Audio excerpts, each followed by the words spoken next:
میری وفات کے بعد محسن سرما کی ایک انتہائی ٹٹولتی شام تھی جب میری وفات ہوئی۔ اس دن صبح سے بارش ہو رہی تھی۔ بیوی صبح ڈاکٹر کے پاس لے کر گئی۔ ڈاکٹر نے دوائی تبدیل کی مگر میں خلافِ معمول خاموش رہا۔ دوپہر تک حالات اور بگڑ گئی۔ جو بیٹا پاکستان میں تھا وہ ایک تربیتی کورس کے سلسلے میں بیرونی ملک تھا۔ چھوٹی بیٹی اور اس کا میاں دونوں یونیسیف کے سروس کے لیے کراچی ڈیوٹی پر تھے۔ لاہور والی بیٹی کو میں نے فون نہ کرنے دیا۔ اس کا میاں بہت مصروف ہے اور بچوں کی وجہ سے خود اس کا آنا بھی مشکل ہے۔ دو لڑکے جو بیرونی ملک ہیں انہیں پریشان کرنے کی کوئی توقع نہ تھی۔ میری بیوی گھر پر تھی اور ایک ملازم جو شام ڈلے اپنے گھر چلا جاتا تھا۔ عصر ڈھلنے لگی تو مجھے محسوس ہوا کہ نگاہت کے مارے بات کرنا مشکل ہو رہا ہے۔ میں نے اپنی پرانی ڈائری نکالی، بیوی کو پاس بٹھا کر رقوم کی تفصیل بتانے لگا جو میں نے وصول کرنا تھی اور جو دوسروں کو ادا کرنا تھی۔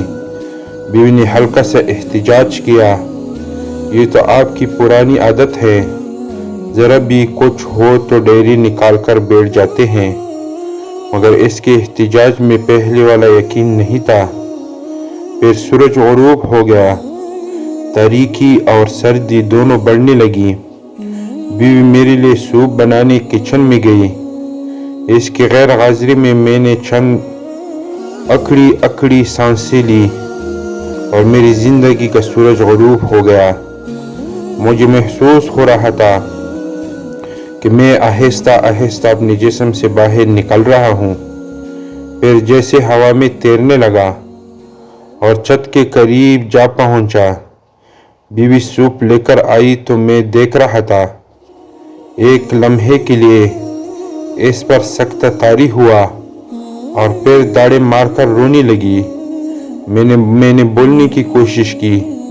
یہ عجیب بات تھی کہ میں سب کچھ دیکھ رہا تھا مگر بول نہیں سکتا تھا۔ لاہور والی بیٹی رات کی پچھلی پہر پہنچ گئی تھی۔ کراچی سے چھوٹی بیٹی اور میاں صبح کی پہلی فلائٹ سے پہنچ گئے۔ بیٹی تینوں بیرونی ملک تھے اور وہ جلد سے جلد بھی آتے تو 2 دن لگ جانے تھے۔ دوسرے دن عصر کے بعد میری تدفین کر دی گئی۔ شعر، ادیب، صحافی، سوال سرنوٹ سب کی نمائندگی اچھی خاصی تھی۔ گاؤں سے بھی تقریباً سبھی لوگ آ گئے تھے۔ ننیال والے گاؤں سے ماموزاد بھائی بھی موجود تھے۔ لحد میں میرے اوپر جو سیلیں رکھی گئی تھی میٹھی ان سے گزر کر اندر آ گئی تھی۔ بھائی پاؤں کا انگوٹھا جو آرتھرائٹس کا شکار تھا مٹی کی بوجھ سے درد کر رہا تھا۔